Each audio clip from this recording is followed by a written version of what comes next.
Dimanche 8 juin 1997, en fin de journée à Saint-Jean-de-Maurienne. Cécile Valin est aperçue au bord d'une route départementale. Quelque part, c'est le point zéro de la disparition de Cécile Valin. Plus personne ne reverra cette lycéenne de 17 ans. La particularité vraiment de la disparition de Cécile, c'est qu'elle s'est volatilisée. Est-il possible que Cécile Valin soit partie de son plein gré? Elle n'a pas le profil d'une ado hyper rebelle, qui est en conflit avec tout et qui part, quoi.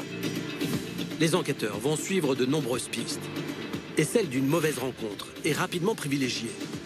Mon intuition immédiate, c'est qu'il fallait chercher un homme et une voiture. Et si Cécile Valin avait croisé la route de Michel Fourniret?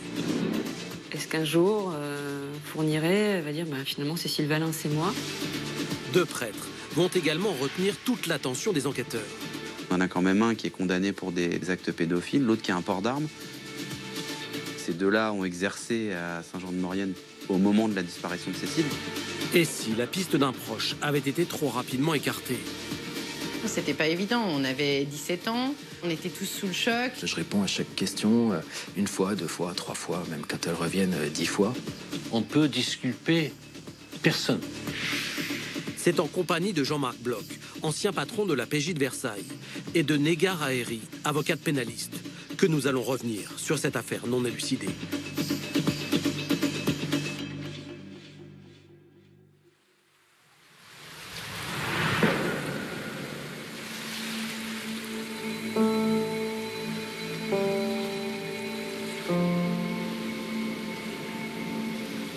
Depuis 23 ans, Jonathan Oliver se ressource le long de cette plage normande. C'est là qu'il repense à ce terrible lundi 9 juin 1997, où un coup de téléphone passé à sa fille Cécile a bouleversé sa vie.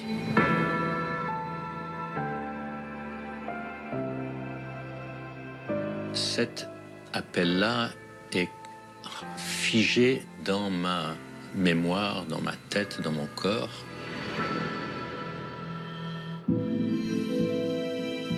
J'étais à Béthune, dans un petit hôtel, pour faire un séminaire dans une entreprise. Je voulais parler avec Cécile. Cécile, 17 ans, vit alors avec sa mère, son beau-père, son frère et sa sœur à Saint-Jean-de-Maurienne, en Savoie. C'est Maryse qui a décroché, sa maman. Je lui ai dit, je voudrais parler avec Cécile. Elle m'a dit, Cécile n'est pas là.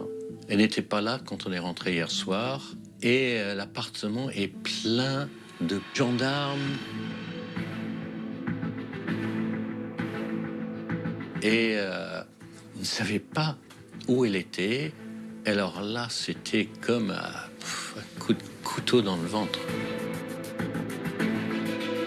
La maman de Cécile raconte alors à son ex-compagnon qu'en rentrant la veille au soir, le dimanche 8 juin, aux alentours de minuit, Cécile avait disparu.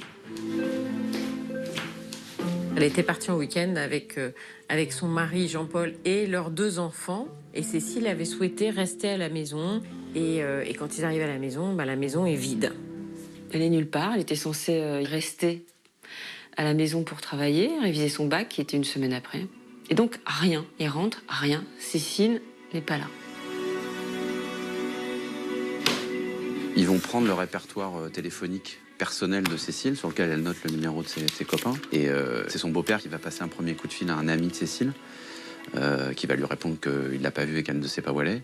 Et ensuite, il va appeler chez le petit ami de Cécile. Enfin, il va tomber sur la personne qui l'héberge. Et il se trouve que c'est une prof de Cécile qui héberge Jérémy, le petit ami. Nous, on venait de se coucher, je crois. Et le téléphone a sonné. Et c'est Jean-Paul que j'ai eu au téléphone et qui tout de suite m'a dit « C'est Jean-Paul, est-ce que Cécile est chez toi ?» Et là, je lui ai dit « Mais pourquoi tu veux que Cécile soit chez moi ?» Je lui ai dit « Mais non. » Il me dit « Mais il y a bien Jérémy chez vous ?» Je lui ai dit « Bah oui. » Je lui ai dit « Mais pourquoi tu me demandes ça ?» Et il me dit « Mais on est rentré là de week-end et Cécile n'est pas à la maison. Donc j'ai pensé qu'elle pouvait être chez toi. » À 1h du matin, la maman de Cécile appelle les gendarmes. Puis elle part sillonner les rues dans l'espoir de retrouver sa fille. En vain. Le lendemain matin, à la première heure, elle se rend à la gendarmerie pour confirmer la disparition. Automatiquement, ils ouvrent une enquête parce que Cécile, elle a 17 ans, elle est mineure, donc une disparition de mineure, c'est de toute façon inquiétant et d'emblée inquiétant pour un service d'enquête. Cécile Valin, 17 ans, 1m65, yeux noisettes, cheveux châtains, a disparu. Moi, j'ai imaginé tout de suite le pire. C'était inimaginable qu'elle soit l'auteur de sa propre disparition. Il y a urgence à retrouver Cécile. Immédiatement, d'importants moyens logistiques sont mis en place. La brigade de recherche départementale de la gendarmerie de Savoie, des appelés du contingent, des brigades mobiles des villes environnantes et des pompiers ratissent la vallée de la Maurienne. Ils recherchent un peu partout, c'est-à-dire ils vont aller regarder à la gare si éventuellement elle a pris un train, ils vont interroger le personnel de la gare. Ils vont mettre en place effectivement des gendarmes à pied avec des chiens, donc des brigades cynophiles. Ils vont aussi avoir recours à un hélicoptère pour faire des survols aux alentours de Saint-Jean-de-Maurienne. Des plongeurs sondent les eaux de l'Arc qui longent la commune et un avis de recherche est diffusé.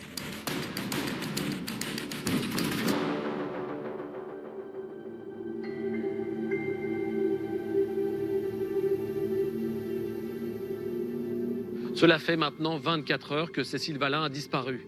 Son absence au lycée ce lundi 9 juin 1997 renforce l'inquiétude de ses proches. Les importantes recherches menées par la gendarmerie n'ont rien donné. Alors les enquêteurs se penchent sur la personnalité de cette jolie jeune fille de 17 ans. Quel est son caractère? Quels sont ses goûts? Existe-t-il dans sa vie des éléments permettant d'expliquer sa soudaine disparition? Pour répondre à ces questions, sa famille et ses camarades de classe sont entendus.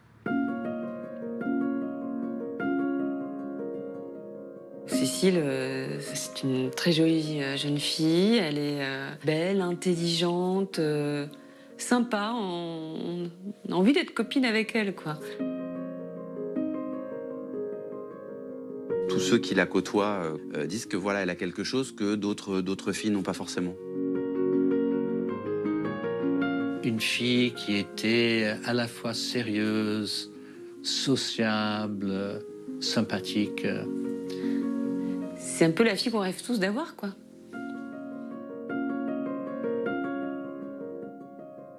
Quand on voit une photo de Cécile, on voit ce qui se dégage d'elle. On voit que c'est une jeune fille posée, avec un regard perçant et profond.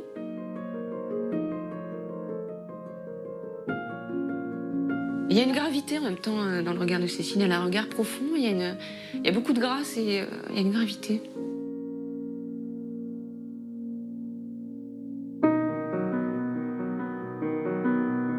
Cécile est la fille de Maryse Valin et de Jonathan Oliver. Son père, anglais, avait déjà 2 enfants d'une première union. Dès le jour de sa naissance, j'étais le plus heureux des papas. Pour moi, il n'y a pas de demi. C'est une sœur entière, c'est une sœur, quoi. J'en ai qu'une. Cécile a grandi en Normandie, au lieu-dit de Matan, dans une grande bâtisse. Mais lorsqu'elle avait 6 ans, ses parents se sont séparés. Cécile, elle n'était pas trop perturbée par cette séparation. Elle était d'une maturité étonnante. Depuis 3 ans, Cécile vit avec sa mère à Saint-Jean-de-Maurienne en Savoie, à des centaines de kilomètres de sa Normandie natale. La famille occupe le logement de fonction du beau-père, qui est proviseur. Cécile vit donc dans le lycée, où elle étudie.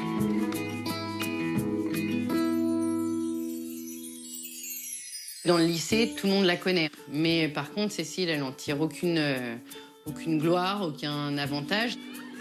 En classe de terminale littéraire, tous ses amis s'accordent à dire que Cécile est une élève brillante et une sportive accomplie, depuis qu'elle s'est découvert une passion pour l'escalade. Le mercredi après-midi, on allait sur les falaises proches. Et donc, Cécile, elle était avec les grimpeurs de la section et eux, ils y allaient le week-end. C'est dans ce groupe d'amis sportifs que Cécile a rencontré Jérémy, son petit ami depuis 2 ans. Ça avait l'air d'être une relation saine, parce que c'était des gamins qui avaient l'air sains. Et puis, voilà, ils avaient l'air effectivement très amoureux. Ouais. Quand Cécile disparaît, elle doit passer sa première épreuve du bac, la philosophie, une semaine plus tard. Elle était assez stressée à l'idée de passer le bac, mais parce que ça, c'était son côté bon élève. Il fallait qu'elle ait une mention. Donc elle avait mis toutes les chances de son côté. Elle avait bien plus révisé que moi. Elle avait fait des fiches. Voilà, ça c'était son côté très sérieux. L'adolescente a déjà très envie de se lancer dans ses études supérieures. Elle a envie d'être prof de sport. Elle allait s'installer à Grenoble pour ses études, en coloc avec une de ses meilleures amies. On était en train de finaliser les démarches pour prendre un petit appartement à deux. Elle avait qu'une hâte, c'était de réaliser ce projet-là, parce qu'enfin, elle allait quitter le foyer familial. Et je pense que voilà, il y avait peut-être cette soif un peu de liberté, d'autre chose, de vivre sa vie à elle enfin, quoi. Parallèlement aux premières auditions pour cerner la personnalité de Cécile, les enquêteurs inspectent l'appartement de l'adolescente. Il n'y a rien. Il n'y a pas de traces de quelque chose, il n'y a pas de traces de lutte, il n'y a pas de traces de sang, il n'y a rien qui les met sur une piste plutôt qu'une autre. La chambre de Cécile est ensuite au cœur des investigations. Son bureau porte les traces des dernières révisions de la lycéenne. Elle semble quand même être partie de manière assez rapide. Elle a laissé toutes ses affaires sur son bureau, elle n'a pas méthodiquement tout rangé, tout plié, comme si elle avait prévu de longue date de quitter les lieux. Les gendarmes retrouvent le portefeuille de l'adolescente. À l'intérieur, son argent de poche est toujours là. 300 francs, soit 45 €. En revanche, ses papiers ont disparu. Elle est partie avec sa carte d'identité, sa carte bancaire et une attestation de sortie du territoire, qui est un document nécessaire quand on est mineur et qu'on souhaite partir à l'étranger. Les gendarmes apprennent que cette attestation avait été établie à l'occasion d'un voyage scolaire en Allemagne. Poursuivant leurs fouilles, ils saisissent l'agenda de Cécile ainsi que la couette de son lit. Pour voir si d'aventure il y a eu une relation intime avec quelqu'un qui pourrait après les intéresser pour l'enquête. Ces analyses-là, elles donneront absolument rien sur la couette. La perquisition ne permet pas de comprendre où est Cécile. La particularité vraiment de la disparition de Cécile, c'est qu'elle s'est volatilisée. Donc on n'a rien. On n'a pas de début d'accroche.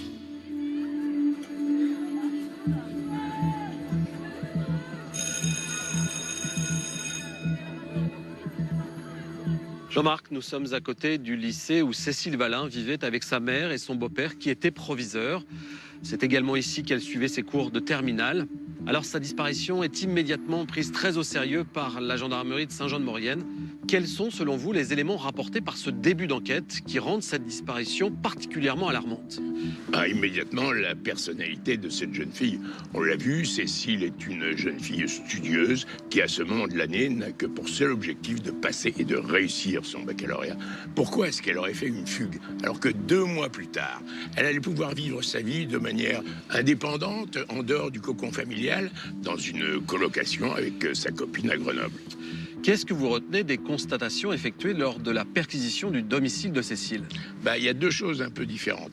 D'une part, quand son beau-père et sa mère rentrent de week-end, ils trouvent l'appartement fermé à clé et aucun désordre à l'intérieur. Ce qui laisse donc penser que Cécile est partie de son plein gré parce qu'il n'y a aucune trace de lutte. Mais d'un autre côté, Cécile a laissé dans l'appartement son portefeuille avec de l'argent liquide, alors qu'elle est partie avec sa carte bleue, sa carte d'identité et une autorisation de sortie du territoire. Et je précise, Jean-Marc, que nous sommes à une 60aine de kilomètres de la frontière italienne. Oui, effectivement. Et si Cécile s'est rendue en Italie, ça va compliquer les choses parce que les enquêteurs ne pourront plus faire grand-chose de leur propre chef. Ils seront obligés de demander à leurs homologues italiens de procéder à des vérifications, à des auditions, à des constatations. Ça va compliquer le processus et ça va ralentir cette enquête. Mais Arnaud, ce n'est pas parce qu'il manque cette autorisation de sortie du territoire que Cécile est forcément en Italie. Il ne faut pas oublier qu'à l'époque, les cartes d'identité étaient des documents cartonnés qu'on pliait en deux et à l'intérieur desquels on pouvait glisser cette autorisation de sortie du territoire. Ce n'est donc pas parce qu'il manque cette autorisation de sortie du territoire que Cécile est forcément en Italie. Il y a un élément qui n'est pas tout à fait anodin dans ce début d'enquête. Nous sommes en 1997 et à cette époque, peu de personnes possédaient un téléphone portable. Cécile Valin n'en avait pas, ses amis et ses parents non plus. Oui, on a du mal à l'imaginer aujourd'hui, mais c'est vrai, les téléphones portables étaient extrêmement rares et on ne pouvait pas à l'époque retracer l'itinéraire de quelqu'un par le bornage de ce téléphone portable. On procédait donc autrement, avec une technique plus classique, dite technique de l'escargot. On agissait par cercle concentrique, du plus près au plus loin du domicile de la disparue, pour entendre des témoins, afin d'établir le trajet suivi par le ou la disparue. Les gendarmes cherchent donc à retracer les dernières heures de Cécile. Qu'a-t-elle fait avant de disparaître? Avec qui était-elle? Un événement l'a-t-elle bouleversée? Les réponses à ces questions détermineront la suite à donner à cette enquête.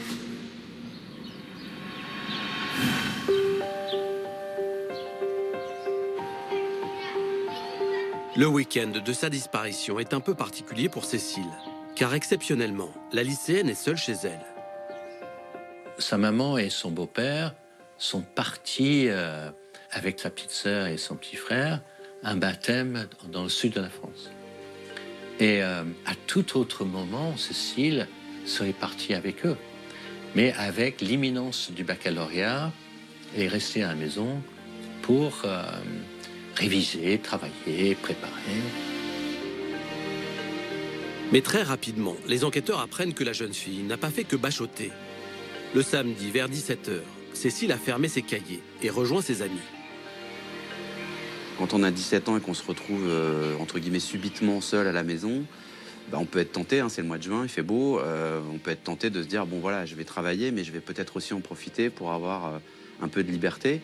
Et elle va profiter, elle va quelque part abuser de cette situation, puisque sans le dire ni à sa maman ni à son beau-père, elle va inviter des copains dans l'enceinte du lycée, parce qu'il y a un mur d'escalade dans l'enceinte du lycée, pour faire de l'escalade le samedi après-midi. Parmi ses copains, Cécile convie Sébastien, un garçon auquel elle pense de plus en plus souvent. Elle fréquente Jérémy depuis 2 ans, fait de l'escalade avec lui, avec d'autres copains. Et puis, elle connaît depuis quelques semaines Sébastien, qui a d'autres copains. Et c'est un peu une autre bande. Jérémy, elle l'aime, mais son cœur bascule de plus en plus vers Sébastien. Sébastien, il est moins sage. Voilà. C'est ça qui l'attire, je pense. L'adolescent est également très séduit par la belle-fille du proviseur. J'ai été soufflé, Elle était fabuleuse. Elle rayonnait tellement, c'était dur de passer à côté.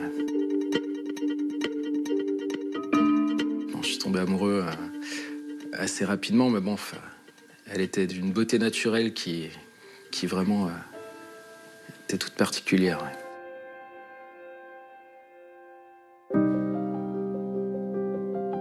Après 2 heures d'escalade entre 18h et 20h avec Sébastien et 3 autres amis, Cécile décide de les inviter à dîner. Il y a moi, Karim, Mathias et Benoît. Donc on était 4, 5 avec Cécile. Cécile est la seule fille, il n'y a que des garçons. Il n'y a pas son petit ami officiel du moment qui est présent. Forcément, on a bu un peu d'alcool, on a écouté de la musique. C'était juste une soirée entre potes comme ça et c'était bien. C'est pas une soirée de débauche absolue, on vient avec un peu de bière, avec une petite bouteille de vin, on décide de se faire des pâtes, on va regarder après une cassette d'un film avec Travolta, voilà, c'est vraiment la petite soirée entre copains, on discute, on s'amuse. Au cours de la soirée, Cécile et Sébastien s'isolent dans la cuisine. On s'est regardé pour de vrai et puis c'est arrivé comme ça. Ouais, c'était un beau moment, c'était très tendre, c'était bien. Un baiser à l'abri du regard des autres. Puis, la petite fête se poursuit jusqu'à 3h du matin. Chacun est rentré chez soi. Moi, j'étais dans l'extase la plus totale. Et je sais pas trop où ça va mener, mais je suis content. J'ai atteint le Graal, voilà.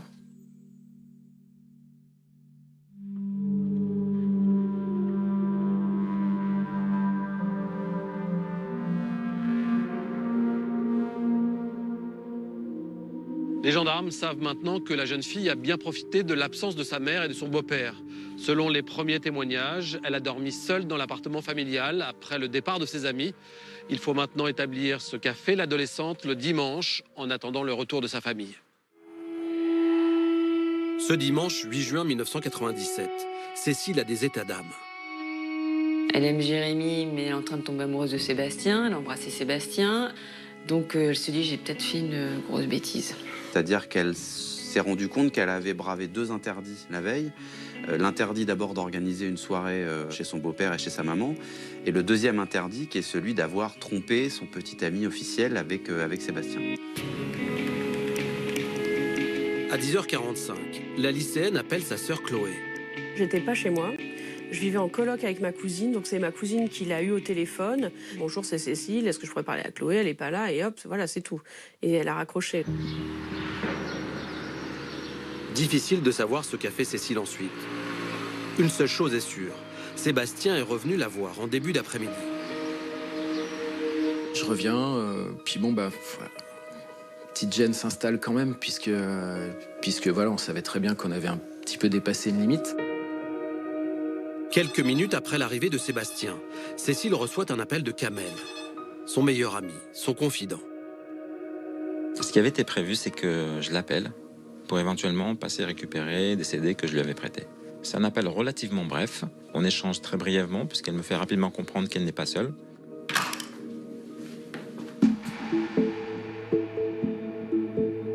Sébastien va rester dans l'appartement tout l'après-midi. Les 2 adolescents jouent aux échecs. Le temps d'oser s'embrasser à nouveau. Vers 16h45, les 2 lycéens se séparent. Juste après, Cécile appelle sa meilleure amie Sandrine. Elle me dit que ça va pas, qu'elle se pose plein de questions, qu'elle est mal parce qu'elle se demande ce qu'elle va dire à Jérémy le lendemain, comment il va le prendre. Elle me demande de venir, et puis pour moi, c'est pas possible de venir. Enfin, voilà, je sens pas l'urgence, en tout cas, au téléphone. Cette conversation va durer une trentaine de minutes. Ensuite, Cécile appelle son père en Normandie. Il est alors 17h18. Elle m'a dit, pratiquement d'emblée, je suis embêté parce que j'ai fait une fête à la maison. Alors, je me suis dit, mais alors, quoi, est-ce qu'il y a eu des dégâts? Est-ce que vous avez fait des bêtises? Non, il n'y avait rien de spécial.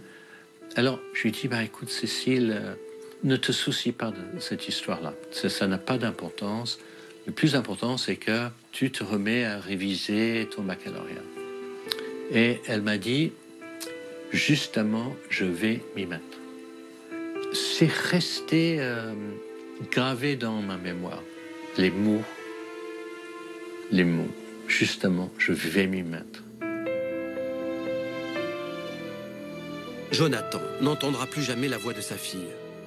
Alors qu'a fait Cécile après ce coup de téléphone? S'est-elle mise comme promis au travail? Est-elle sortie? Pourquoi n'était-elle pas là au retour de sa mère et de son beau-père aux alentours de minuit? Personne ne peut encore répondre à ces questions.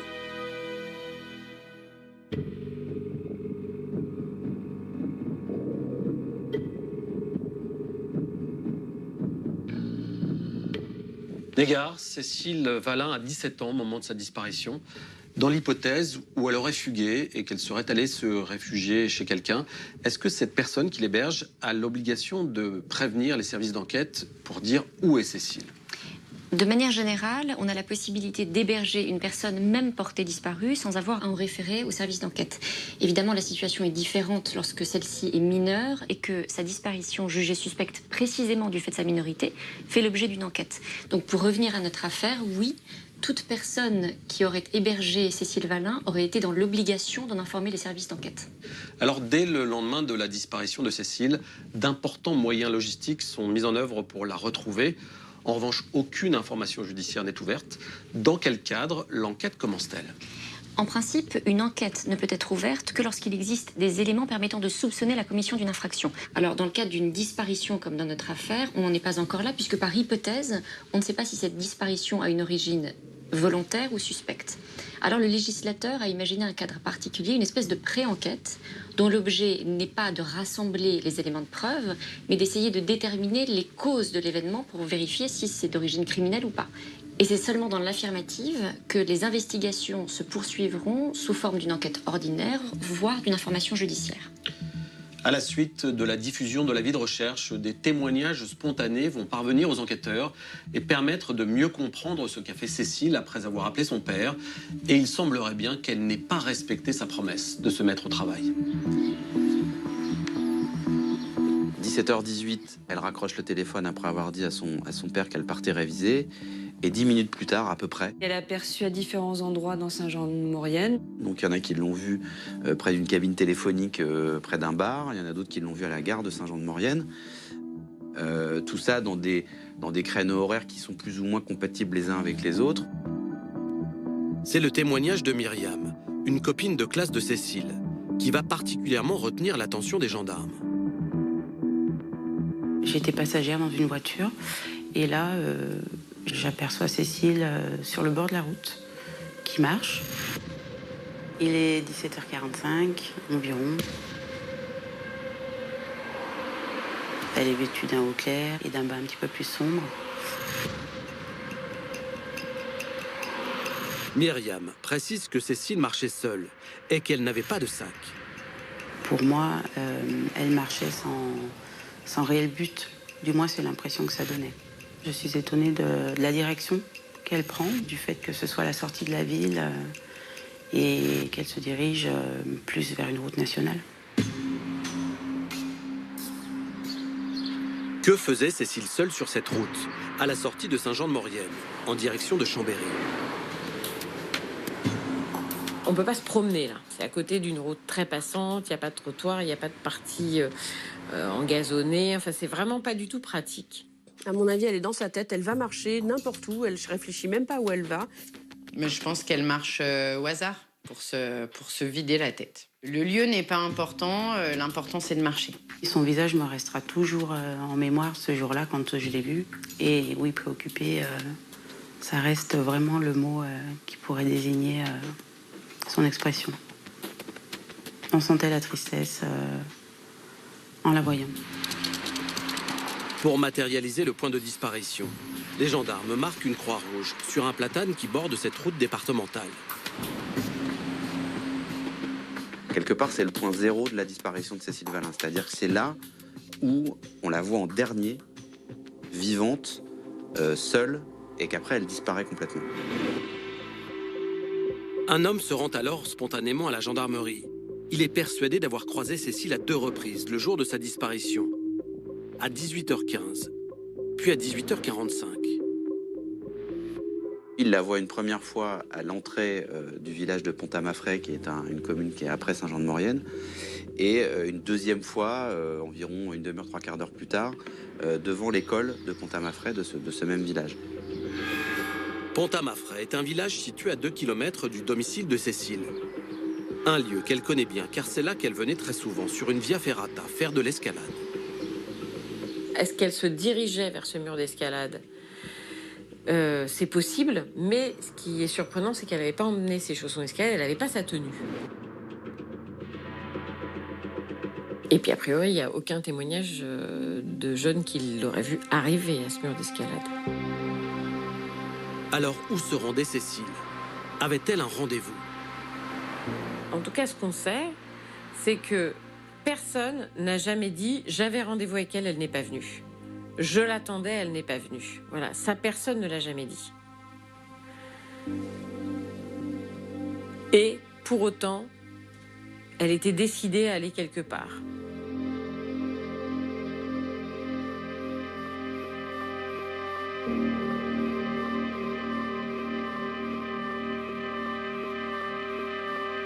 Les enquêteurs ont pu établir la liste des appels composés par Cécile quand elle était dans l'appartement familial, mais il n'a pas été techniquement possible de recenser les appels que Cécile aurait reçus le dimanche de sa disparition.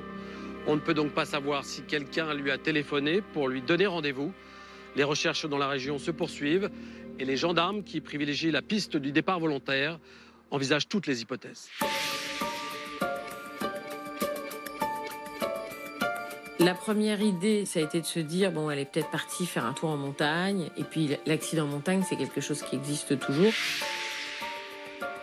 Tout a été fait au niveau des recherches de gendarmerie, tout a été exploré, tout le moindre ravin. Mais c'est également au suicide que pensent les enquêteurs. Un acte que Cécile avait évoqué au téléphone le dimanche de sa disparition. Elle me dit, je vais me jeter du haut d'une montagne. Je vais me suicider. C'est ce qui est compliqué à entendre quand on le raconte maintenant, où ça prend des proportions, comme s'il allait avoir un passage à l'acte, alors que quand Cécile le dit, c'est de l'ordre du « je sais plus quoi faire ». Donc c'est plutôt dans ce sens-là qu'il faut l'entendre. Est-il possible que Sandrine n'ait pas compris l'appel au secours que lui lançait son ami? Difficilement envisageable. Parce que elle était suffisamment posée pour connaître la chance qu'elle avait, elle s'estimait heureuse, elle cessait de le répéter. Donc c'est pas cohérent. Cécile avait tellement de projets en cours, était tellement heureuse de vivre.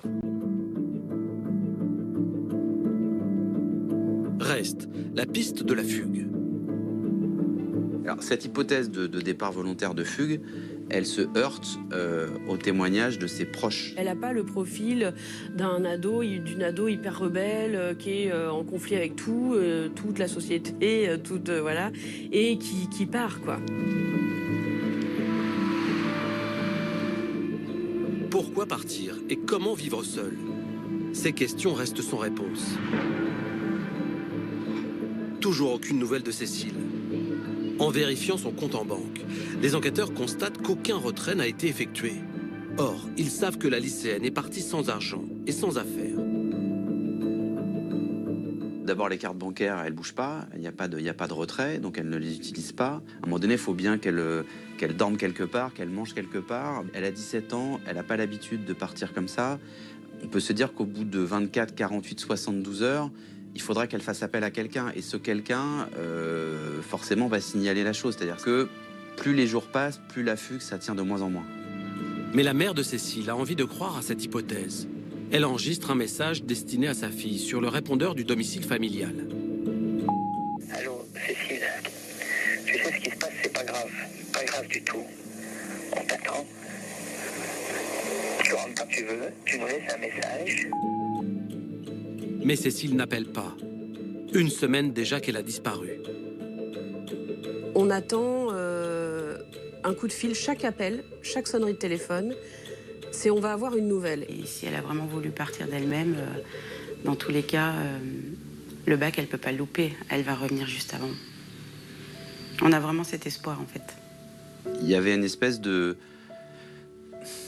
presque un peu de fantasme de se dire elle va réapparaître dans la salle d'examen. C'est-à-dire d'un seul coup, celle qui on ne voit plus depuis 8 jours, va se pointer avec son cartable et va s'installer à son bureau pour faire son épreuve. Et ça, beaucoup de gens s'accrochent à ça.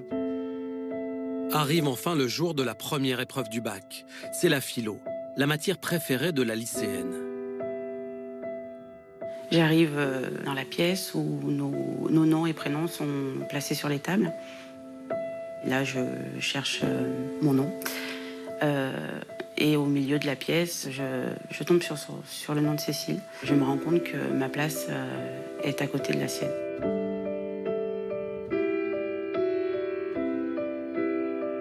L'épreuve a été une double épreuve pour moi. Cette chaise vide à côté de moi. Elle n'est pas là. Là, on se dit c'est grave. Alors là, ça, c'est une autre étape. Et là, c'est forcément, il lui est arrivé quelque chose.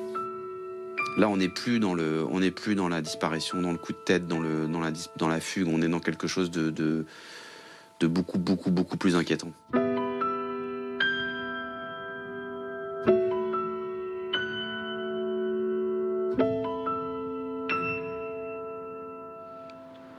Jean-Marc, nous sommes à Pont-à-Mafray, petite commune où Cécile a été aperçue par un témoin après avoir été vue le long de la départementale qui rejoint son domicile à ce village. Est-ce qu'on peut s'appuyer sur ces témoignages? Oui, je crois que les témoignages qui situent Cécile dans ce secteur sont fiables, d'autant que l'un d'eux provient d'une de ses amies, Myriam, qui est en classe avec elle et qu'elle voit donc tous les jours. Elle ne peut pas se tromper. Et c'est une chance pour cette enquête, parce que dans beaucoup d'affaires de disparition, on recueille de très nombreux témoignages qui sont fournis de bonne foi, mais qui, hélas, sont très souvent erronés. Alors les enquêteurs ont très rapidement envisagé la piste du suicide. C'est évidemment une hypothèse qu'on a du mal à refermer quand il s'agit de disparition d'adolescents. Ouais, c'est une hypothèse bien sûr qu'il faut envisager, mais à laquelle les parents, les proches ne peuvent bien sûr pas croire.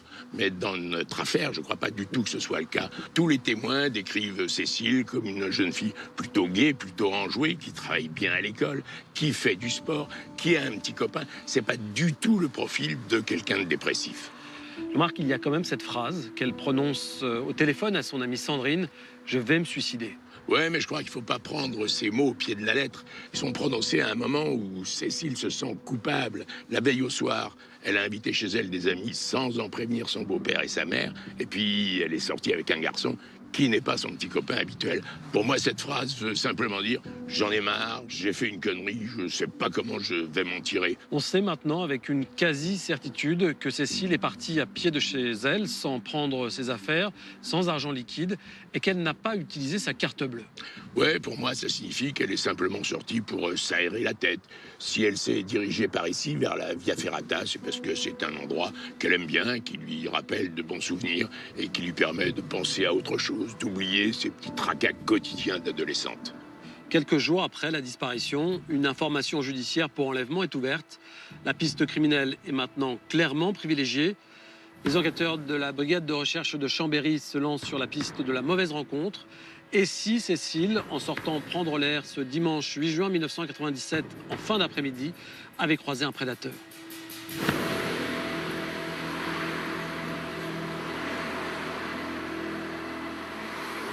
L'endroit où elle disparaît, c'est un endroit, j'ai envie de dire, propice à une mauvaise rencontre. Mon intuition immédiate, c'est qu'il fallait chercher un homme et une voiture. Elle était peut-être une proie facile. Il suffit d'une voiture qui s'arrête. Et des véhicules, ce dimanche 8 juin 1997. Il y en avait beaucoup à Saint-Jean-de-Maurienne. Il y avait une foire à Saint-Jean-de-Maurienne, une foire d'exposition, stand, qui se tient une fois par an. Et c'était ce week-end-là. Donc c'est un événement qui brasse des centaines de personnes qui ne sont pas de la région, qui sont de passage. Autre chose renforce la difficulté du travail des enquêteurs. Il y a un très gros chantier à ce moment-là de prolongation de l'autoroute, qui est un chantier qui n'est pas très loin du tout de l'endroit où elle est vue pour la dernière fois. Donc qui dit chantier dit ouvrier, dit beaucoup de passages, de brassages, de gens qui ne sont pas forcément déclarés. Les enquêteurs tentent de dresser la liste de tous les ouvriers qui travaillaient sur ce chantier de l'autoroute A43, sans parvenir à identifier un suspect. C'est alors que deux témoins viennent signaler aux gendarmes une information très importante. Ils se souviennent d'un automobiliste au comportement étrange le jour de la disparition de Cécile.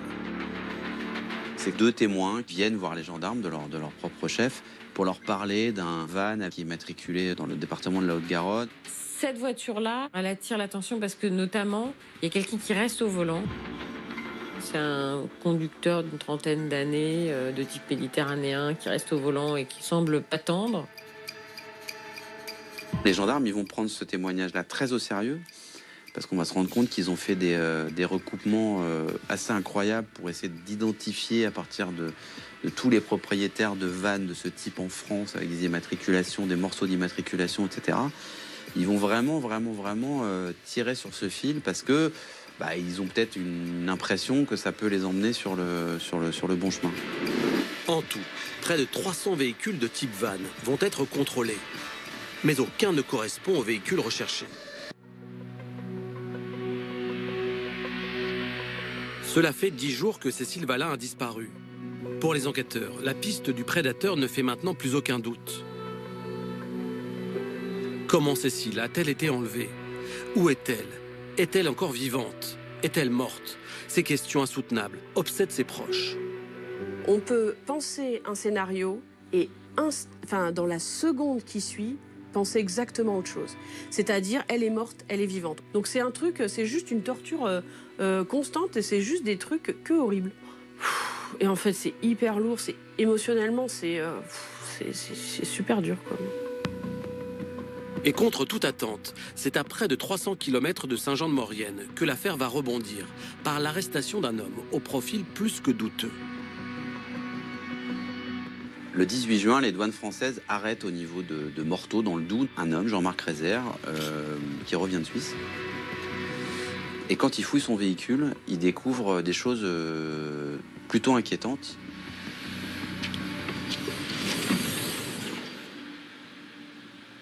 Un arsenal, des armes de poing, des photos de jeunes femmes endormies, dénudées.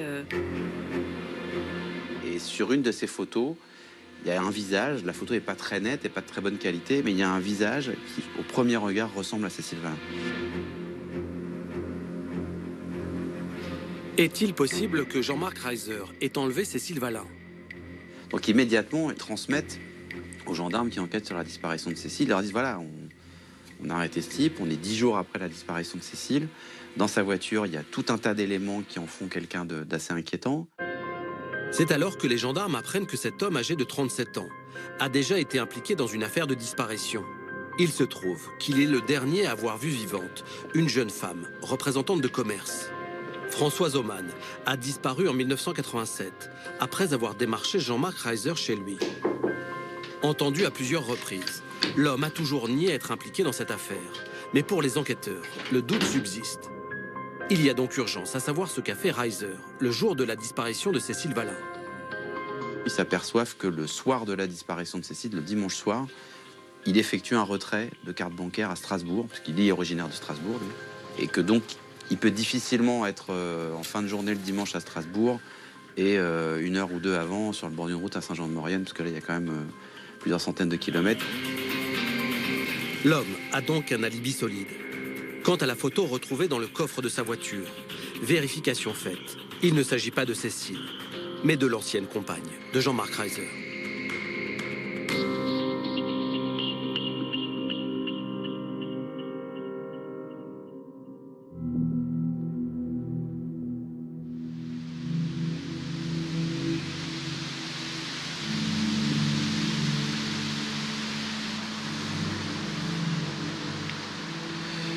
Quand Jean-Marc Reiser est arrêté en 1997, on ne connaît pas encore toute la dangerosité de cet individu. Quelques années plus tard, il va être condamné pour 2 viols. Et il est aujourd'hui mis en examen dans une affaire très médiatique, puisqu'il s'agit du meurtre de Sophie Le Tan. Selon vous, est-ce qu'il faudrait faire de nouvelles vérifications sur ce personnage qui, je le rappelle, a été mis hors de cause dans notre affaire? Si son seul alibi, qui est ce retrait d'argent effectué dans un distributeur automatique à Strasbourg le jour de la disparition de Cécile Valin, n'est corroboré par aucun autre élément, il est évident qu'il faut recreuser cette piste. On sait en effet aujourd'hui que Jean-Marc Reiser est un multirécidiviste, est un violeur multirécidiviste qui n'hésite pas à se déplacer, qui a sévi et à Strasbourg, dans l'est de la France, et dans les Landes. On sait également qu'il est poursuivi, comme vous l'avez dit, pour le meurtre de Sophie Le Tan, qui est une jeune femme de 20 ans, l'âge approximatif de Cécile Valin. Il serait donc tout à fait légitime que les gendarmes s'intéressent à cet homme qui a le profil de celui qu'ils recherchent pour la disparition de Cécile Valin. Les enquêteurs ont fait de nombreuses investigations pour tenter d'identifier l'individu qui aurait pu enlever Cécile Valin. Mais leur travail est rendu compliqué parce que le jour de la disparition, des centaines de personnes étaient de passage à Saint-Jean-de-Maurienne. Oui, d'une part, c'est difficile d'identifier et de retrouver tous les visiteurs qui se sont rendus à cette foire exposition. Et puis d'autre part, parmi tous ceux qui sont identifiables, les exposants et puis les ouvriers qui travaillent sur le chantier d'autoroute, il est difficile de discriminer ceux qui sont connus pour des affaires d'agression sexuelle. En effet, le fichier des délinquants sexuels n'existait pas en 2002. Ce fichier, aujourd'hui, permet d'aller beaucoup plus vite dans la détection des profils à risque. On a vu, Jean-Marc, qu'à partir de 2 témoignages indiquant la présence d'un van immatriculé en Haute-Garonne, les gendarmes se sont lancés dans des investigations très importantes. Vous avez enquêté sur des disparitions. On a l'impression que dans ces affaires, les recherches partent un peu dans tous les sens.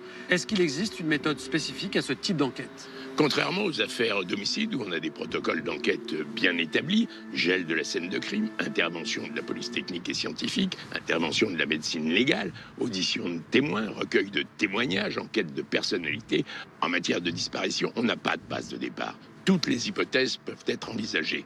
Tous les témoignages doivent être exploités, même les plus invraisemblables. On ne peut refermer aucune porte, tout reste quelque part en suspens. Pour les proches de Cécile Valin, c'est une véritable torture. Chaque événement fait écho à son absence, les résultats du bac, le début des grandes vacances, la rentrée universitaire, tout cela sans Cécile, sans savoir ce qui lui est arrivé. Les semaines, puis les mois passent, sans aucun signe de vie de la lycéenne. Le 28 octobre 1997, soit 4 mois après sa disparition, c'est l'anniversaire de Cécile. C'est 18 ans. Ça devait être la grande fête. Il y avait mon frère qui était à la maison, mon cousin, et j'ai fait faire un gâteau d'anniversaire.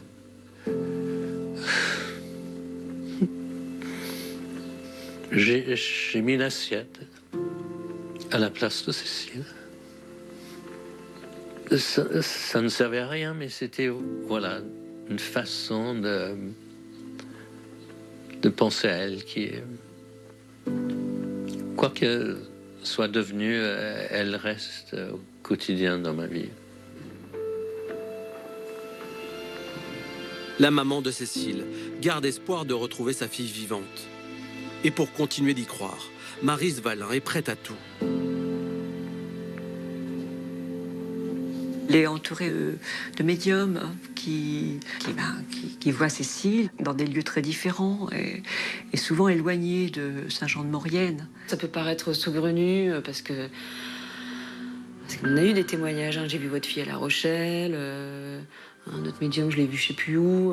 À chaque fois, c'est l'espoir qui revient. Parce qu'on a beau se dire, non mais c'est des conneries, des médiums. Il y a quand même dans un coin de sa tête, on peut se dire, et si c'était vrai ? Un radiesthésiste localise Cécile, près de Nantes, à Vigneux de Bretagne. Alors, un ami de la famille s'y rend et fait du porte-à-porte à la recherche d'informations. Et incroyable, un médecin semble confirmer la vision du soi-disant voyant. Il a reçu dans son cabinet une jeune fille qui d'abord physiquement ressemble beaucoup à Cécile Valin. Des cheveux courts, des lèvres charnues, mais surtout un signe distinctif, bien particulier. Elle avait une cicatrice sous le sein droit. Et les gendarmes savent, dans le signalement de Cécile, qu'elle a effectivement eu une opération à cet endroit-là et qu'elle a effectivement une petite cicatrice. À l'âge de 3 mois, Cécile a été opérée pour soigner un problème de reflux œsophagien. Et si cette patiente du médecin breton était Cécile? L'homme est entendu, et son diagnostic est sans appel. La cicatrice sous le sein droit de sa patiente n'était pas le résultat d'une opération. Encore une fausse piste. On était nombreux à penser à Cécile et à rêver que d'une chose, c'est qu'elle soit vivante. C'est vrai que moi, j'ai rêvé qu'on se retrouvait. Les retrouvailles, je les ai rêvées plein de fois. Je lui ai écrit des lettres. Je restais vraiment en contact avec elle, quoi. Pendant longtemps, j'ai gardé ce rêve-là. Aussi parce que c'est l'espoir qu'elle va revenir, c'est l'espoir qu'elle est vivante, que quels que soient les traumas qu'elle ait pu vivre, bah voilà, on va se retrouver, voilà. Mais aucune piste, aucun indice sérieux ne permettent de retrouver Cécile. Le temps passe douloureusement. En 2000, cela fait 3 ans que plus personne ne sait où se trouve l'adolescente. La famille décide d'embaucher un enquêteur privé pour reprendre le dossier à zéro. Cet enquêteur est allé à Saint-Jean-de-Maurienne, il a rencontré l'équipe d'enquête. Il disait, c'est chercher une aiguille dans une botte de foin. En relisant tout le dossier et en confrontant les témoignages, l'enquêteur privé exhume à partir des centaines de procès-verbaux une piste jusqu'alors négligée. Celle d'un témoin qui a vu Cécile le jour de sa disparition. Il la voit monter dans une Peugeot 205 rouge qui est matriculée à Turin en Italie. Et quelques minutes plus tard, dans une station-service, ce témoin croise à nouveau Cécile, toujours dans le même véhicule rouge, assise à l'arrière, pendant que le conducteur italien fait le plein. Aujourd'hui désaffectée, cette station essence est située sur la commune de Pont-à-Mafray. On peut imaginer un prédateur sexuel italien qui vient chasser en France, pas très loin de la frontière, et qui après repart en Italie. C'était vraiment notre grand espoir. Tout le monde parlait de la 205 rouge. Alors, la 205 rouge, on l'a retrouvée, machin. Bon.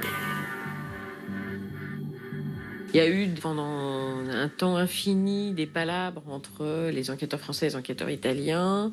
Et puis finalement, les Italiens ont fini par donner aux Français un matériel informatique style disquette de l'époque, sur lesquels il y aurait eu toutes les Peugeot rouges immatriculées à Turin et leurs propriétaires, mais il y a eu une impossibilité technique ou une impossibilité d'exploiter cette disquette. Impossible donc d'identifier cette voiture et son conducteur. Donc ça aussi, c'est un autre énigme pour lequel on n'a pas des billes pour avancer. C'est vraiment frustrant.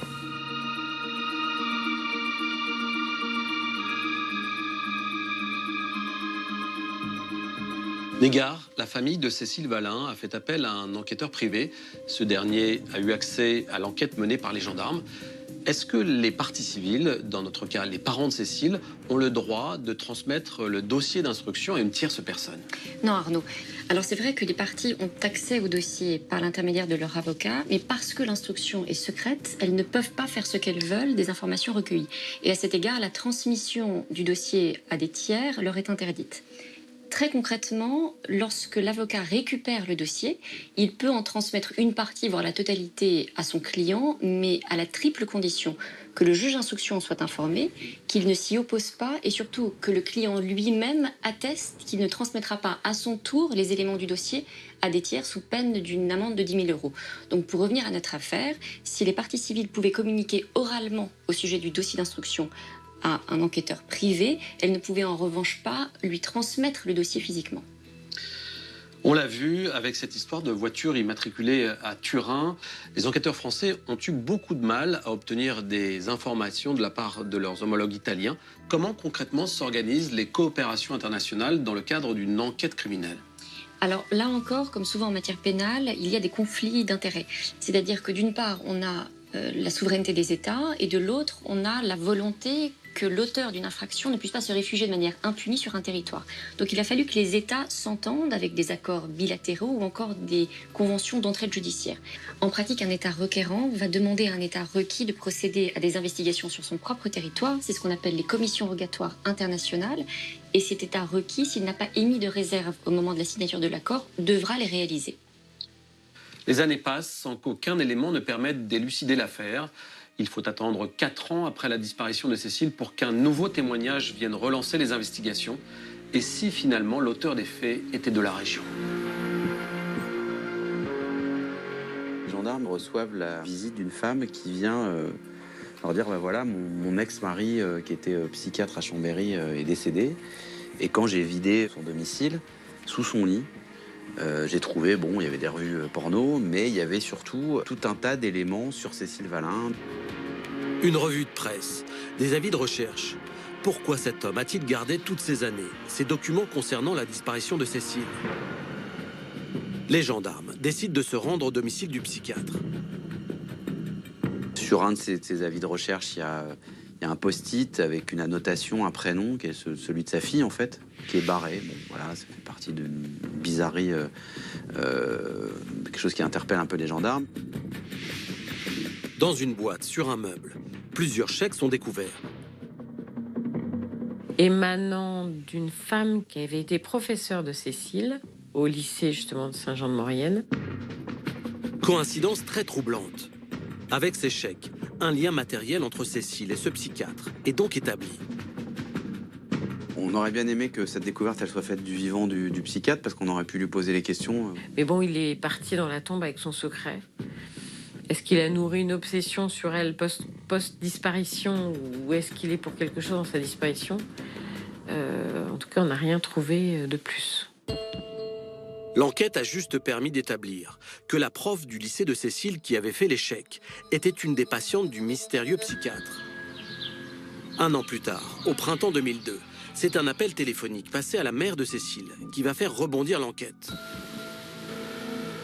C'est un prêtre qui appelle la maman de Cécile. Il dit voilà, je suis le curé de Saint-Jean et j'ai besoin de vous dire quelque chose. Il y a 5 ans, je suis passé sur le pont au-dessus de la rivière. J'ai vu votre fille. Je l'ai vue triste, pas bien sur ce pont. Et puis ça m'a interpellé. Mais le temps que j'aille faire demi-tour un peu plus loin sur la route et que je revienne dans l'autre sens pour prendre de ses nouvelles quelque part, quand je suis revenu, elle n'était plus là. Pourquoi appeler Marie 5 ans après?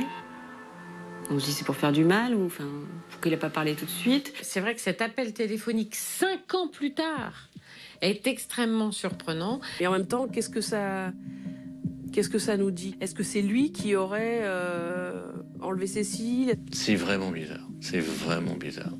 Ça peut ressembler à un aveu. Pour les gendarmes, effectivement, l'attitude de ce prêtre est plus qu'étrange. Informée de l'appel, la juge d'instruction décide de le convoquer et de le confronter à la maman de Cécile. Mais très vite, la magistrate constate qu'il y a eu méprise. C'est une péripétie encore assez dingue de ce dossier, c'est qu'en réalité, quand il convoque le curé, c'est pas le bon qui convoque.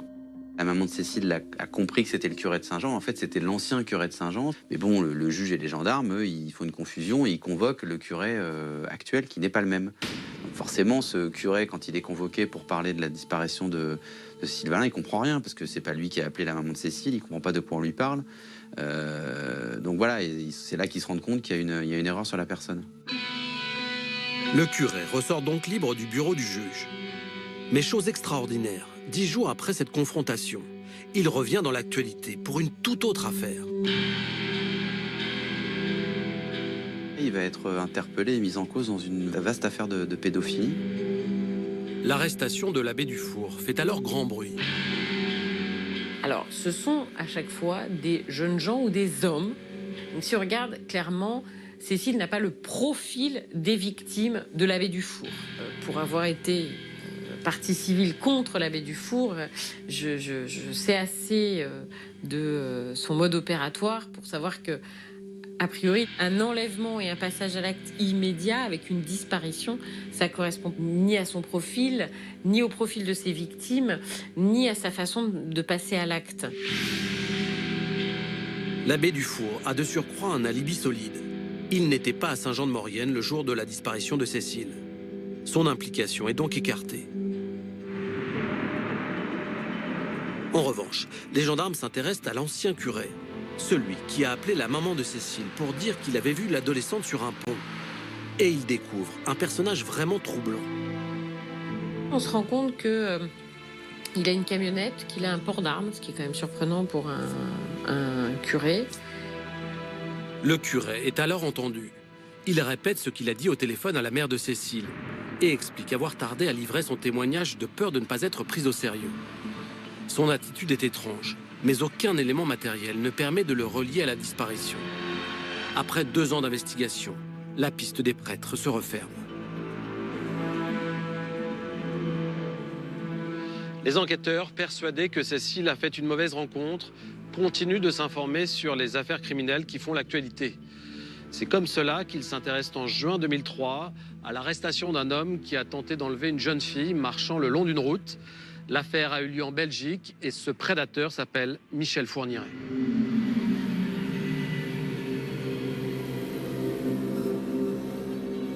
Au moment où Cécile Valin disparaît, Michel Fourniret, personne ne sait qui c'est, il n'a pas encore fait parler de lui. Il a déjà commis des actes très graves, mais il n'est pas médiatiquement très connu. Par contre, dès qu'il apparaît dans les radars, d'abord de la gendarmerie, puis dans les radars des médias, la piste de ce routard un peu du crime et du viol est quelque chose qui doit être vérifié dans le cadre de l'enquête sur la disparition de Cécile. Michel Fourniret a été condamné en 1987 pour des agressions sexuelles sur des jeunes filles qu'il abordait le long de la route. Cécile, elle peut correspondre au profil que chasse Michel Fourniret. On sait aussi qu'il s'est déplacé partout en France. Au début, on l'a beaucoup vu dans les Ardennes, à la frontière belge. On sait aussi qu'il y a des disparitions en région parisienne, dans Lyon, y compris en Normandie, qui lui sont reprochées.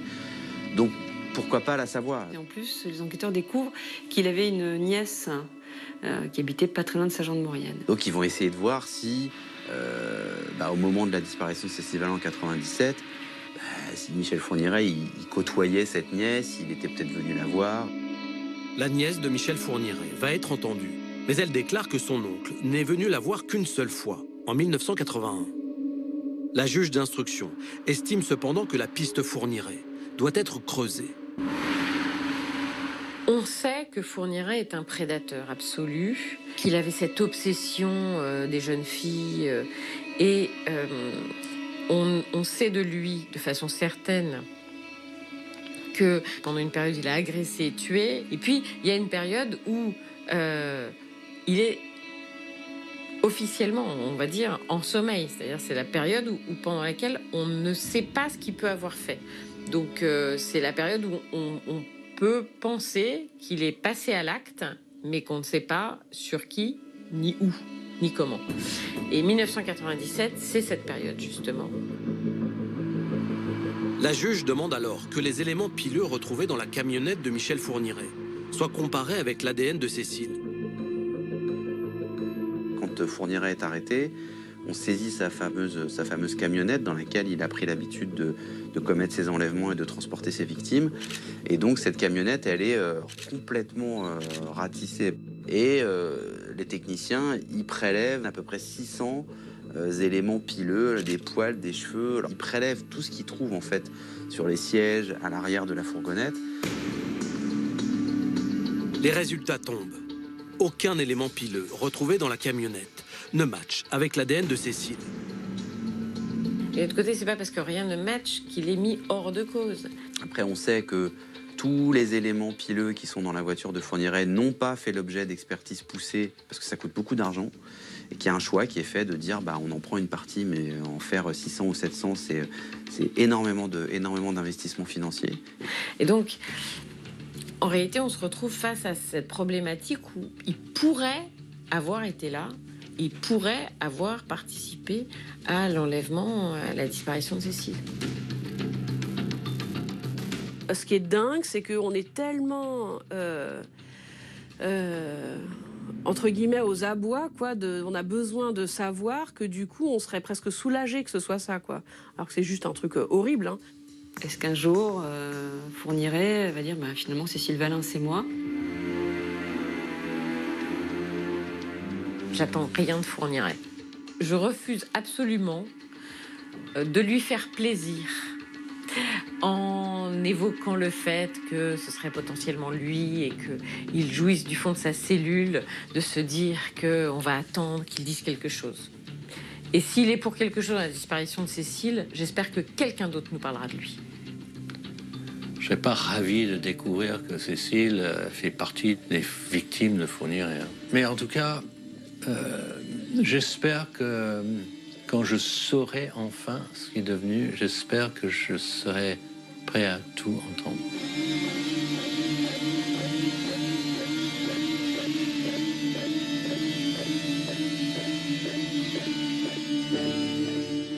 En 2004, faute d'éléments matériels, la piste Michel Fourniret reste en suspens. Jonathan Oliver continue de se battre pour faire éclater la vérité sur la disparition de sa fille Cécile. Et c'est avec son avocate, maître Cathy Richard, qu'il s'applique à solliciter régulièrement les juges d'instruction et à médiatiser l'affaire pour éviter qu'un non-lieu ne soit prononcé.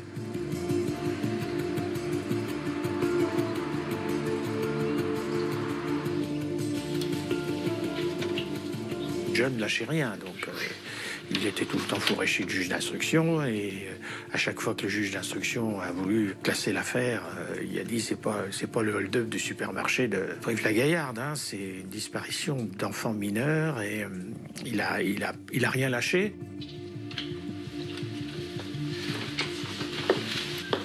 On a un rendez-vous dans un an, peut-être avant. Donc voilà, déjà le dossier est pas fermé. Je remercie le juge et qui était sensible à cette injustice potentielle de fermeture. 11 ans après la disparition de Cécile, la juge d'instruction prend alors une décision inédite.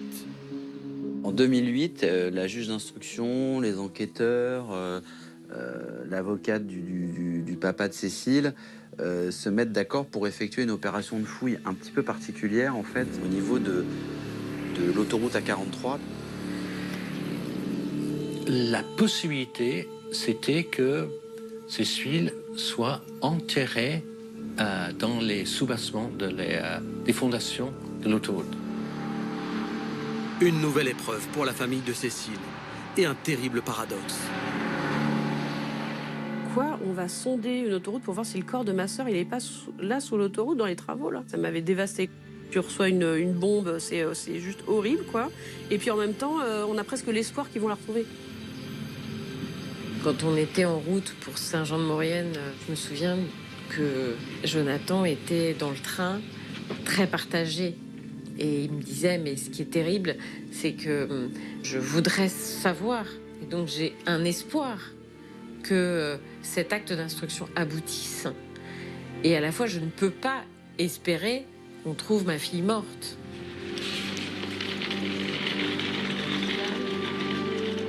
Voilà, j'étais très content de faire ça, mais je redoutais qu'il retrouve aussi. Donc, c'était un moment très bien et difficile à vivre aussi. Pour effectuer ces fouilles, les gendarmes vont utiliser un tout nouvel appareil de l'Institut de recherche criminelle de la Gendarmerie nationale. En 2008, l'espoir s'appelait Géoradar. C'est un petit appareil, on a presque l'impression qu'il passe une tondeuse à main, quoi. Ça ressemble à ça. Un appareil qui va sonder sur plusieurs mètres le sol. Ce géoradar, il envoie en fait des signaux dans le sol et en fait il détecte des cavités souterraines. C'est-à-dire par exemple si vous enterrez quelqu'un, même si vous rebouchez après, il y aura toujours dans le sol une espèce de dépression que ce radar est capable de remarquer même des années après. Pendant 3 jours, l'autoroute est fermée, mais les recherches ne mènent à rien. On ne retrouve pas Cécile, on ne retrouve pas son corps.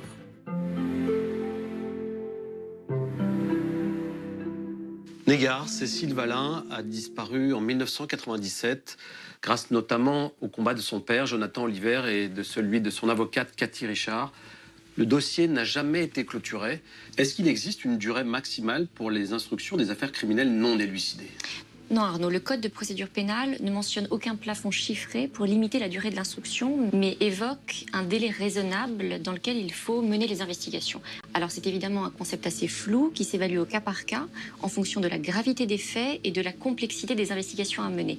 Et c'est la raison pour laquelle, dans les affaires de disparition sans mise en examen, comme c'est le cas pour le dossier Valin, les instructions peuvent parfois durer très longtemps. Est-ce qu'il est donc possible, en multipliant les actes d'enquête régulièrement, d'empêcher la prescription du crime, c'est-à-dire le moment où l'action publique s'éteint, ou plus précisément le moment où on arrête de rechercher l'auteur des faits ? Oui, on parle de la prescription de l'action publique lorsqu'à compter de la commission de l'infraction, on a laissé passer un certain délai sans agir. En quelque sorte, la loi tire les conséquences de cette inertie en interdisant passer ce délai la poursuite des investigations. Alors effectivement, pour éviter la prescription, qui depuis une loi de février 2017 est en matière criminelle de 20 ans, on multiplie les actes d'investigation puisqu'à chaque fois que l'une d'entre elles est réalisée, le délai de prescription repart à compter de 0. Alors maintenant, dans notre affaire, il y a une particularité qu'il faut souligner. L'instruction avait été ouverte pour enlèvement et séquestration, qui est une infraction dont on considère qu'elle se commet non pas en un trait de temps, comme par exemple le meurtre, mais qu'elle est continuellement en train de se commettre, en tout cas tant que la victime n'a pas été libérée. C'est donc dire que dans notre affaire, la prescription n'a même pas commencé à débuter, puisque le corps de Cécile Valin n'ayant pas été retrouvé, l'hypothèse d'une possible séquestration est toujours d'actualité.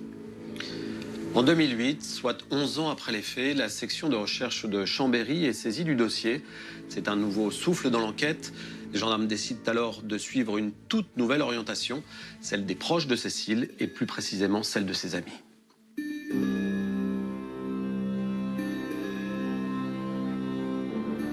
Statistiquement, les disparitions, les crimes sont à 80-90% le fait des proches. C'est des gens qui connaissent la victime. C'est statistiquement écrasant par rapport au reste. Donc on pourrait se demander pourquoi, dans le cas de la disparition de Cécile Valin, il y a une espèce de truc complètement inverse, c'est-à-dire qu'on a beaucoup travaillé sur des pistes complètement extérieures et étrangères à Cécile, et qu'on a très peu creusé des pistes évidentes de proches, petits copains, nouveaux petits copains, copains tout court, famille, etc. Dès le début de l'enquête, les amis de Cécile ont bien sûr été entendus, comme de simples témoins. C'était pas évident, on avait 17 ans, on était tous sous le choc. Les gendarmes de Saint-Jean-de-Maurienne, ils étaient pas très formés à des interrogatoires de ce type. C'est des auditions super plates, c'est-à-dire c'est vous êtes qui par rapport à Cécile, parlez-nous un peu d'elle, qu'est-ce que vous avez fait samedi, qu'est-ce que vous avez fait dimanche, merci, au revoir. Il n'y a pas de... On ne cherche pas à les mettre en difficulté, on ne cherche pas à croiser des déclarations avec d'autres pour voir si l'un a menti et pas l'autre. Personne n'a été poussé dans leur retranchement. Et pourtant, on sait depuis le début de l'affaire que le dernier week-end de Cécile a été dense en émotions. On a quand même des faits. On a un week-end avec un triangle amoureux, une jeune fille perturbée par tout ça. Ça peut être quand même un début de piste. En 2009, soit 12 ans après la disparition de Cécile, la juge d'instruction demande aux spécialistes en analyse criminelle de la gendarmerie de relire tout le dossier. Et selon eux, il y a encore des choses à faire, des investigations à mener. Car pour ces experts, la piste d'un rendez-vous amoureux qui tourne au drame est une piste très sérieuse. Ça veut dire que là, on repart au jour J, on repart au temps zéro, là. Pour moi, le plus important, c'est la journée du 8 juin 97. C'est, OK, qu'est-ce qui s'est passé là, cet après-midi-là? Entre la fin d'après-midi et la soirée, qu'est-ce qui s'est passé là? Et ce sont les trois garçons proches de Cécile, qui intéressent tout particulièrement les enquêteurs. Jérémy, le petit ami officiel, Kamel, l'ami fidèle, et Sébastien, le nouvel amoureux. Ils sont tous les trois réentendus. À commencer par Sébastien, qui a partagé le dernier week-end de Cécile. Il me demande mon emploi du temps, que je détaille à la minute près, autant que je puisse le faire. Je réponds à chaque question, une fois, 2 fois, 3 fois, même quand elles reviennent 10 fois. Sébastien est le dernier à avoir vu Cécile. Les enquêteurs veulent savoir ce qu'il a fait après l'avoir quittée. Je vais faire un footing parce que je fais un footing assez régulièrement à cette période. Il y a quelqu'un qui corrobore ce qu'il dit au niveau des heures. Donc il n'y a pas de trou béant dans l'emploi du temps de Sébastien, il n'y a pas de bizarrerie dans son emploi du temps. Les enquêteurs s'intéressent également à Jérémy, le petit ami officiel. On peut imaginer un scénario dans lequel elle donne rendez-vous à Jérémy pour lui dire « bah voilà, je t'ai trompé, je suis sorti avec Sébastien ». Et en analysant les différents témoignages qui situent Cécile à différents endroits le dimanche en fin d'après-midi, cette hypothèse pourrait être crédible. En effet, Cécile a été aperçue à Pont-à-Mafray, près de la Via Ferrata, l'endroit qu'elle fréquentait régulièrement avec son petit ami. Elle peut aller voir Jérémy à la Via Ferrata pour lui parler. Il a pété les plombs, il l'a super mal pris, et puis, je sais pas, il y a eu un mauvais geste, elle tombe, il y a un accident, machin, c'est la panique, voilà. Mais Monique Berger, qui loge Jérémy, est certaine que ce jour-là, l'adolescent n'est pas sorti. Elle se souvient bien qu'il est resté travailler dans sa chambre. Moi, j'ai été interrogée. En plus, c'était tellement simple. Parce que moi, Jérémy, il est resté tout le week-end à la maison, donc voilà. Moi, j'ai beaucoup de mal à imaginer que Jérémy soit impliqué dans cette disparition.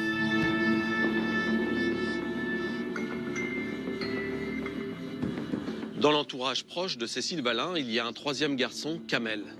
Les enquêteurs savent qu'il devait, le jour de la disparition, passer chez elle, reprendre les disques qu'il lui avait prêtés.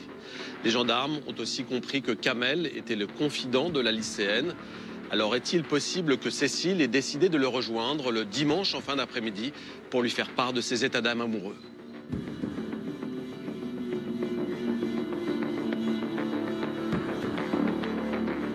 Il y a cette histoire de CD, est-ce qu'il est passé les prendre ou pas? Est-ce que quand elle part de chez elle à 17h30, c'est pour aller lui rendre ses CD peut-être pour aller lui parler, puisque comme on sait qu'il a cette position un peu privilégiée de confident, et qu'on sait que ce jour-là, il a besoin de parler à quelqu'un, bah, les enquêteurs se disent peut-être que finalement, il y a eu un rendez-vous fixé avec Kamel, etc. Et c'est ça qu'ils cherchent un petit peu à savoir. Alors, où était Kamel au moment de la disparition de Cécile? Moi, ce dimanche-là, déclinant la proposition d'aller passer récupérer mes CD, je suis finalement resté tranquillement à la maison. Je reste un peu oisif à profiter d'un dimanche de repos. Les enquêteurs veulent savoir la nature exacte de la relation entre Kamel et Cécile. Kamel, Cécile, elle dit que c'est son grand frère. Quand je me souviens que Cécile me parlait de Kamel, oui, c'est une relation d'amitié très forte, enfin du côté de Cécile. Alors bien sûr, hein, il était comme un grand nombre de jeunes garçons du lycée amoureux de Cécile, parce que Cécile ne laissait pas les garçons indifférents. Et dans l'environnement de Cécile, Kamel a une place bien particulière. Il n'a pas le même âge, il est un peu plus âgé, il fréquente pas, il vient pas des mêmes milieux. Ça peut être des éléments suffisants pour que ce soit suspect. Mais c'est surtout son comportement après la disparition de Cécile qui interpelle les enquêteurs. Kamel est l'un des premiers à se battre, à mettre tout en branle pour essayer de retrouver Cécile. Il devient président de l'association. Et en même temps, les enquêteurs le soupçonnent. Donc on se dit, est-ce qu'il n'a pas fait ça pour se protéger? Il a peut-être quelque chose à se reprocher. Il s'intéresse beaucoup à ce que font les gendarmes.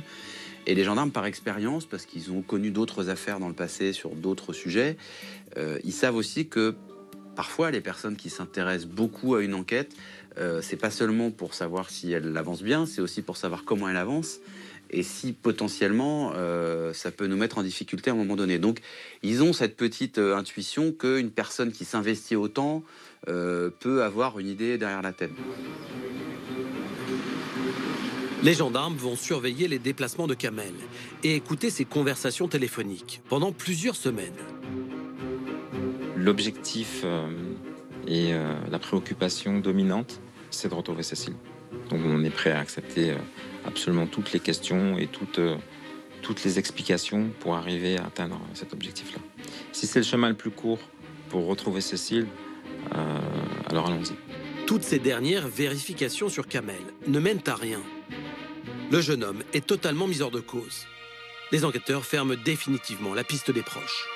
Moi, ça me donne l'impression qu'il y a des choses qui n'ont pas été poussées, qu'il y a des gens qui n'ont pas été assez poussés dans leur retranchement et qu'il y avait peut-être plus à dire, à lâcher. Parce qu'une fois qu'on est terré dans le silence, alors là, pour aller le ressortir, c'est beaucoup plus compliqué, quoi.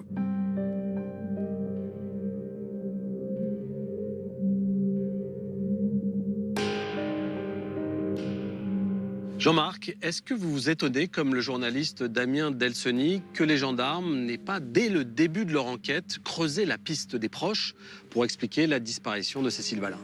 Je crois que dans un premier temps, les gendarmes ont privilégié l'hypothèse d'un départ volontaire, d'une fugue. Alors ils n'ont interrogé les proches que superficiellement pour savoir qui est Cécile Valin. Est-ce qu'elle est partie seule, accompagnée, ou est-ce qu'elle a pu se rendre? Mais ce qui est plus curieux, c'est qu'à partir du moment où une information judiciaire a été ouverte du chef d'enlèvement et de séquestration, c'est-à-dire de nature criminelle, les gendarmes ne se soient pas à nouveau intéressés aux proches, non plus comme de simples témoins, mais comme d'éventuels suspects, en leur demandant où ils étaient ce jour-là, ce qu'ils faisaient, avec qui étaient-ils, qu'ont-ils entendu, ce qui n'empêchait pas en parallèle de s'intéresser à l'éventuelle piste d'une mauvaise rencontre. Je précise, Jean-Marc, que dans cette affaire, qui remonte à 1997, il n'y a eu aucune garde à vue, ce qui peut paraître assez curieux. Ouais, c'est effectivement très très curieux que dans une affaire aussi longue et aussi grave, aucune garde à vue n'ait été prononcée. Arnaud, je ne suis pas un fou furieux de la garde à vue, mais si cette mesure existe, est écrite dans le code de procédure pénale, c'est parce qu'elle a une utilité. Et cette utilité a maintes et maintes fois été démontrée. Si j'avais été le chef de cette enquête, à défaut d'avoir une piste évidente, je crois que j'aurais, comme on dit, ratissé large. Je serais allé chercher tous les protagonistes de cette affaire, et notamment ceux qui étaient à cette soirée, ceux qui n'y étaient pas aussi et qui auraient aimé y être, pour les placer en garde à vue et procéder à leur audition sur le fond, savoir ce qui s'est passé précisément durant cette soirée. Est-ce que des jalousies se sont manifestées? Est-ce que des frustrations se sont manifestées? Bref, j'aurais essayé d'aller au fond des choses, j'aurais essayé de ne pas rester dans le superficiel et dans le factuel. On a vu que Kamel, l'ami et le confident de Cécile, avait été placé sur écoute 10 ans après les faits. Est-ce que vous pensez que cela peut avoir une quelconque utilité d'utiliser cette mesure si longtemps après le début de l'affaire? A priori, non, sauf s'il se passe un élément nouveau. Et là, il se passe quelque chose de nouveau. Les gendarmes de Chambéry reprennent cette affaire, refont de nouvelles investigations, de nouvelles auditions, et c'est la raison pour laquelle ils placent Kamel sur écoute, pour savoir s'il s'intéresse aux questions qui sont posées, aux réponses qui sont fournies. Est-ce qu'il est inquiet? Est-ce qu'il est serein? Ils veulent simplement voir quel est son comportement à ce moment-là.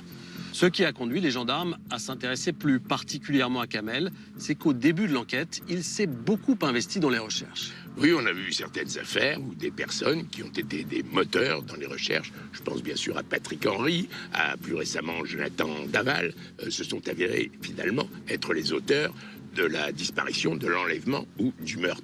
Mais bien heureusement, c'est absolument exceptionnel. Dans la très très grande majorité des cas, les gens qui s'investissent dans les recherches, qui placardent des affiches, qui participent aux battues, le font par sympathie, le font pour soutenir les familles qui en ont bien besoin. Le 19 décembre 2019, soit 22 ans après la disparition de Cécile, l'enquête connaît un véritable rebondissement. La juge d'instruction décide de saisir l'OCRVP, l'Office central pour la répression des violences aux personnes. Cette unité de la police judiciaire, spécialisée dans les affaires non élucidées, relie tout le dossier et traque dans les centaines de procès-verbaux le petit détail qui aurait pu échapper aux premiers enquêteurs. La reprise en main du dossier par des professionnels qui ont des moyens, qui ont des outils, ça c'est formidable. L'ADN de l'OCRVP, c'est de reprendre à zéro l'affaire, du début jusqu'à la fin, et de voir tout ce qui peut être fait, tout ce qui n'a pas été fait, ou qui à l'époque ne présentait pas d'intérêt, qui ensuite maintenant présente un intérêt. Et donc c'est important effectivement d'avoir des enquêteurs qui aient ce regard extérieur et ce regard neuf. Aujourd'hui, 7 enquêteurs travaillent à temps plein sur l'affaire Cécile Valin. Ils savent que l'élucidation est possible, notamment grâce à leur logiciel Salvac, un système d'analyse des liens de la violence associés au crime. Ça permet de faire des recoupements potentiels qui n'auraient pas été faits de mémoire humaine, voilà, sur des gens pouvant effectivement s'attaquer dans la région ou en France à ce type de jeu de femmes. Le 25 mai 2020, Éric Béraud a décidé de lancer un nouvel appel à témoins.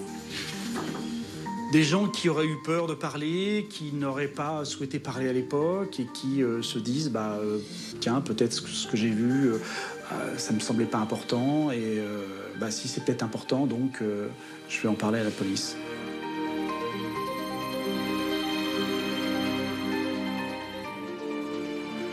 L'appel à témoins nous a permis d'avoir 2-3 témoignages qui peuvent être intéressants.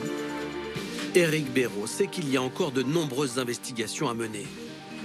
On peut sortir un dossier 30 ans après. Les fonctionnaires qui gèrent ce dossier, ils sont comme s'ils connaissaient Cécile Valin, quoi. Et ils ont appris à la connaître, quoi. Donc c'est presque une intime pour eux, donc ça devient presque une affaire personnelle pour résoudre ce dossier. Je pense qu'ils ont à cœur de sortir le dossier.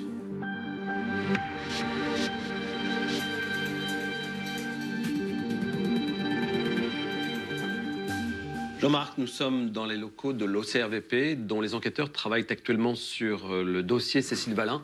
Dans cette affaire, il y a encore de nombreuses portes qui n'ont pas été refermées. Parmi les pistes envisagées, il y en a une sérieuse, c'est celle du tueur en série Michel Fourniret. Oui, on sait que Cécile Valin a disparu en 1997, soit au milieu d'une période de 10 ans, pendant laquelle il n'a pas été possible d'imputer quelque crime que ce soit à Michel Fourniret. On appelle cette période, qui va de 1990 à 2000, la période blanche de ce tueur en série. Or, pour tous ceux qui ont eu à connaître Michel Fourniret dans un cadre judiciaire, pour une raison ou pour une autre, il est absolument inconcevable, incroyable, inimaginable que ce tueur en série n'ait commis aucun acte criminel durant ces 10 années. Précisément, quels sont les éléments qui pourraient faire penser à l'implication de Michel Fourniret dans la disparition de Cécile Valin? À mon sens, il y en a 3. La dernière fois que Cécile Valin a été vue, elle était en train de marcher le long d'une route et peut-être même faisait-elle du stop. Or, on sait que Michel Fourniret choisit ses victimes au bord des routes et les fait monter dans sa voiture sous des prétextes diaboliquement fallacieux. On sait également que ces proies sont des femmes, et plutôt des jeunes femmes. Cécile Valin est une jeune femme. On sait enfin qu'il sévit plutôt dans des régions où il a une attache familiale. Or, Michel Fourniret avait une nièce en Savoie. Il y a quelques mois, Michel Fourniret a été mis en examen pour l'enlèvement et le meurtre d'Estelle Mouzin, commis en 2003 à Guermantes, en région parisienne. L'un des éléments à charge retenus contre le tueur en série est un ADN partiel compatible avec celui d'Estelle, retrouvé sur un matelas utilisé par Michel Fourniret. Sur ce matelas, les analyses ont mis en évidence une dizaine d'autres traces ADN, cette fois-ci inconnues. Et on a appris récemment que ces traces allaient être comparées avec d'autres dossiers de meurtre et de disparition non élucidés, dont celui de Cécile Valin. Si une des traces ADN découvertes sur cet épouvantable matelas correspondait tout ou partie à l'ADN de Cécile Valin, il est évident que cette affaire serait en passe d'être résolue. Mais si les conclusions de la police technique et scientifique n'aboutissaient pas, ce n'est pas pour autant qu'il faudrait baisser les bras. Je suis complètement d'accord avec Éric Béraud, le patron de l'OCRVP, qui dit qu'aujourd'hui, même très longtemps après la commission des faits, on peut résoudre des affaires grâce notamment au progrès de la police technique et scientifique. Et pour l'avoir vécu moi-même pendant 40 ans, Arnaud, je sais que pour résoudre une affaire, il faut un peu de chance et beaucoup de persévérance.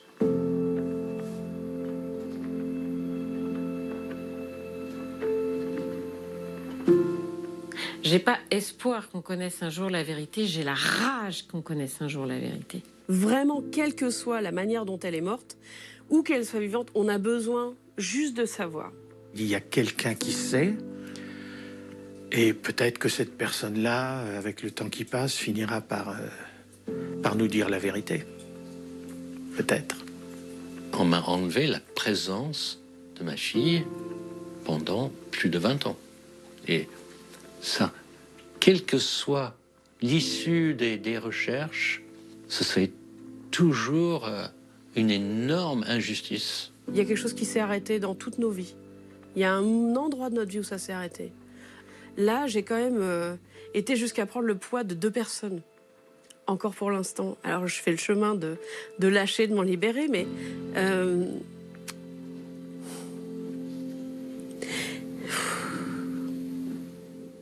ça nous fait faire à chacun un chemin. Et chacun le fait de manière très différente. Mais ça a un impact hyper fort sur toutes nos vies. Cécile, c'est une absence, oui. C'est une absence. Il y a un manque. Et elle a sa place. On ne peut pas la remplacer. Hein. Cécile, tu nous manques. Voilà. C'est...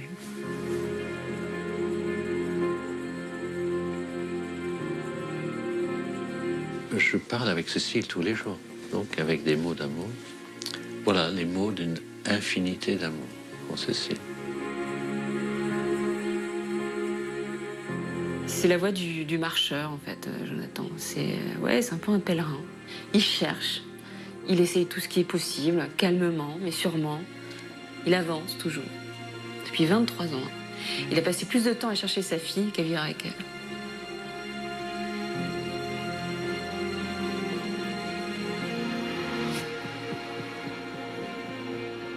20 ans après la disparition de Cécile, Jonathan Oliver a publié un livre bouleversant pour lutter contre l'oubli, exprimer sa souffrance et parler à sa fille. Depuis que tu as disparu, il y a si longtemps maintenant, je n'arrête pas de te chercher, écrit-il. Depuis 1997, la famille de Cécile attend des réponses. Le souvenir de cette très jolie jeune fille est encore très présent dans l'esprit de tous ceux qui l'ont côtoyée. Il serait inacceptable que la justice clôture cette affaire sans avoir élucidé le mystère de sa disparition.